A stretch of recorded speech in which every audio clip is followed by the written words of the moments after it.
If you enjoyed this podcast, please subscribe, like, and share so we can find others like yourself. For anyone listening, this episode is visually intensive, so visit bitcoinbasics.help for all our video platforms. We use TradingView, which is free to set up an account for all our charts. So check out our Bitcoin recommended products and services while you're at bitcoinbasics.help. Welcome to Bitcoin Basics with your hosts Faris and Gordon. Visit bitcoinbasics.help if you need help buying and securing your Bitcoin. Hello everyone, welcome to another episode of the Bitcoin Basics podcast. It is the last day of August 2021, so we're going to look at monthly charts today. I know technically the month hasn't closed, but we are just 12 hours away from that happening. So let's have a look at Bitcoin first. And the reason we're doing monthly charts is because it's good to just narrow out your time horizon. Gives you a much better perspective of what you're looking at.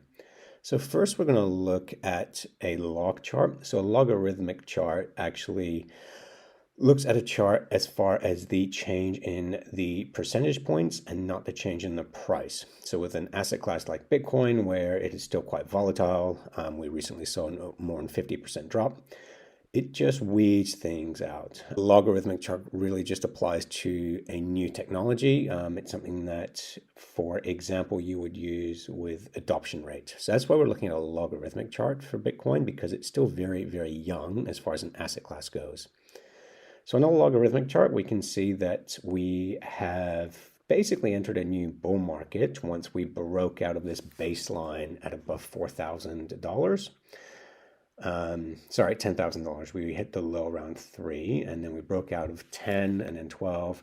So we're still early in this bull run. I mean, these bull runs can last a couple of years, and then they can correct. The 2018 correction was the longest we had in Bitcoin history. So now we are looking at a nice healthy bull run. The correction a couple months ago was a long overdue one. So now we are looking at a regular analog chart. So we're just looking at the price, and each candle here represents 1 month. And we can see that we did top out there at just below 65,000. We then had a 55% correction down to 36,000. So if you look down here, the RSI, Relative Strength Index, that just tells you just how heated we got. So the RSI for me is not an entry signal. When it gets really, really low, it can stay very, very low. And I'm not going to, trade something when it's very low because of the RSI. It is more of an exit signal. So when you see it getting really high on the longer term basis, like the weekly basis, or even here, the monthly basis, you can see, okay, we're just over enthusiastic at the moment. And this actually coincided with people on Twitter putting laser eyes. We're going to 100K. And that's great. I still believe Bitcoin's going to reach 100K. But when you get excited, that's when you get carried away, FOMO kicks in. Because at the end of the day, all markets are run by people. You need a buyer and the seller, and it is their emotions that are driving them. So again, just a reminder, guys, we always recommend dollar cost averaging. Just buy and hold your Bitcoin for the long term. So looking at the short-term charts, we did have an entry point at 35K about 4 weeks ago. That is paying off pretty well. You'd have your stop loss there now. So worst case scenario, you are break even on that trade. We did recommend taking some profits as we get near those all-time highs. Our entry point on that chart was a Bollinger Band, a double Bollinger Band. And so because that was our entry point, that should also be our exit point. You don't want to change how you're doing things halfway through a trade. So our exit point, where we take half profit, now is sitting at just above 57,000. So what we'd want to do is, as we get to that 57,000, close to that, that's where we want to take our exit. Now that is a moving target because these Bollinger Bands are getting closer and closer together. So right now we are looking at a weekly chart. Our entry was here. So when this candle broke above this Bollinger Band here, and we've gone up since. We've gone straight up. The RSI is not too high at the moment. It's nothing to be worried about. This little correction we had not a correction last week, but a pause last week is actually quite healthy. So this week, if we break above this Bollinger Band here, then we'd expect to keep going, and yeah, we'd want to take some profits as we get closer to this one. So the Bollinger Band was our entry. The Bollinger Band should be where we take half a profit. Did you know we provide a help desk at bitcoinbasics.help? Do you need help buying Bitcoin on an exchange or transferring your Satoshis to a Bitcoin wallet? Perhaps you need assistance with setting up a desktop, mobile, or hardware wallet. Is your security hygiene up to date? We provide individual, one-on-one support regardless of your understanding of Bitcoin, size of investment, or level of technical ability. Visit bitcoinbasics.help. So that's Bitcoin, looking good. Gold, a monthly chart for gold. Yeah, well, I mean, we had a huge run up in gold of 2019, 2020, huge run up in gold. We had a huge wick being here. So you can see down here, we went all the way back down to 1680, which was the low from March of this year. To me, that just looks at chasing stops. So if you had a hard stop at 1680, there are trading desks with a lot of money, a lot of equity, where they basically will see those stops visible on your platform, and they will sell gold, sell, put the pressure till they take out your stop. So you may have been in a winning position, next thing you know, because you had a visible order, stop loss, to sell your gold at 1680. They chased it, and then they bought. So for them, it was just basically an opportunity to buy some cheap gold, knowing you had a sell order down there. So that's what that looked like to me, chasing stops. So I remember when I, as a trader, went from hard stops to soft stops, meaning a hard stop is it's set in the system. If the price of gold gets to a certain point, you automatically sell it. A soft stop where is you just have an alert, even on a separate platform, and you get an alert that gold is at 1680. Say, oh, okay, I need to put in a order in place to close my position. And by the time you log in, you might find, oh, okay, it's already gone. So you still put your hard stop in place, but that move to take it out has already happened because it's how fast markets move.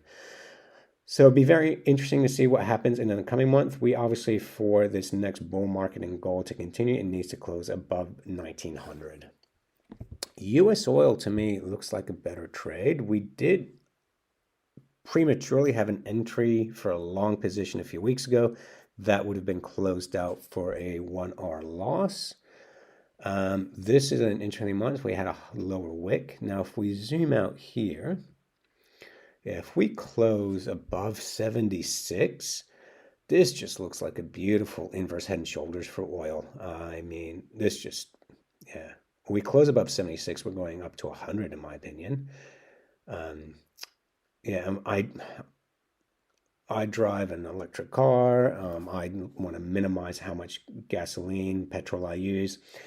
So for me, I'm looking at expensive oil is actually a good thing, because if oil is cheap, there is no incentive to look for alternatives.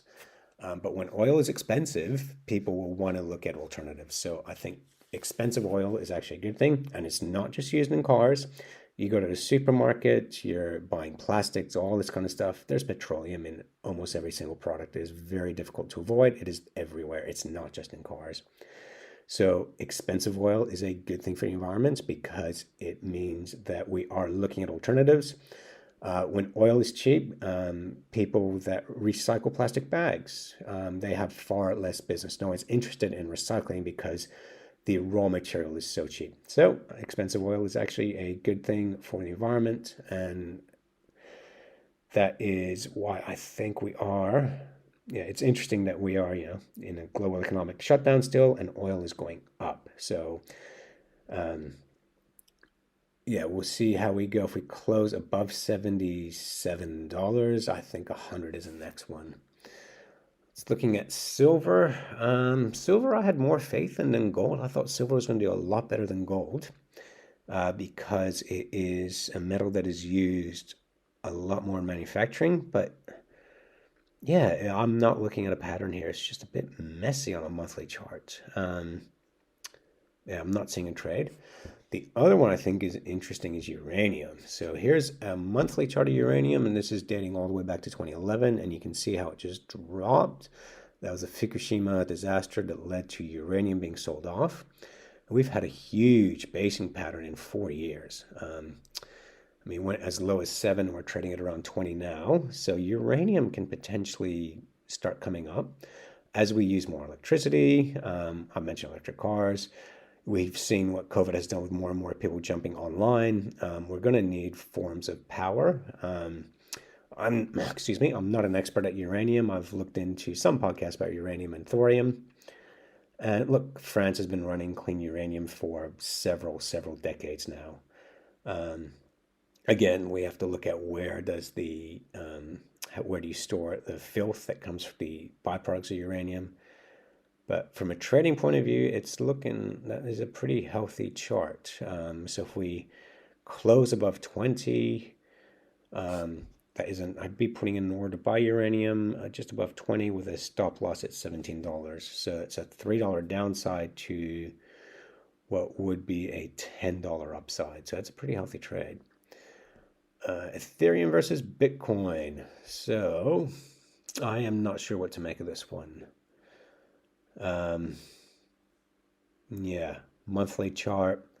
I'm seeing these 3 lower lows of Bitcoin, of Ethereum versus Bitcoin. There's a lot of talk on Twitter about Ethereum, how it's the next big thing, how everyone's expecting to do that. That tends to be a sign that, okay, buy the rumor, sell the facts. So yeah, I wouldn't be trading Ethereum right now. If you want to hold a small position just to speculate, maybe that'd be worth it. But Ethereum versus Bitcoin, I'm not seeing a trend. Ethereum versus USD is looking very strong in this amazing month. We are getting up pretty high in the RSI. So, yeah, I'm dubious about Ethereum, to be honest, guys. As you know, we are Bitcoin only here, so it's not something I spend too much time in. But as a trader, I think you missed the boat on this one. You should have gotten in here. But yeah, I'd still say there's plenty of trading opportunities in Ethereum. We just need to wait for the next one. So long story short, Bitcoin is looking healthy.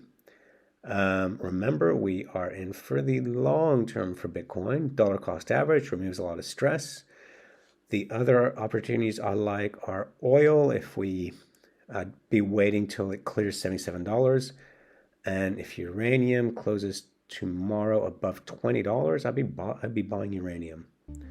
Anyways, hope you enjoyed this very much, guys. Remember to hit us up if you have any questions or any markets you want us to look at. And thank you very much for your time. Thanks for watching or listening. If you enjoyed this podcast, please like, subscribe, and share so we can spread this educational content to others like yourself. Visit bitcoinbasics.help. Disclaimer. Any content provided by CoinCompass is for educational and informational purposes only and is not investment, legal, tax, or any other professional advice. A qualified professional should be consulted before making any financial decisions. CoinCompass will at times recommend certain products, services, and technologies, but these are opinions based upon our own or podcast guests' experience and not endorsements. We take no liability for out-of-date or inaccurate information, software bugs, manufacturing errors, technology misuse, or issues involving third parties. Visit coincompass.com for more information and please contact us.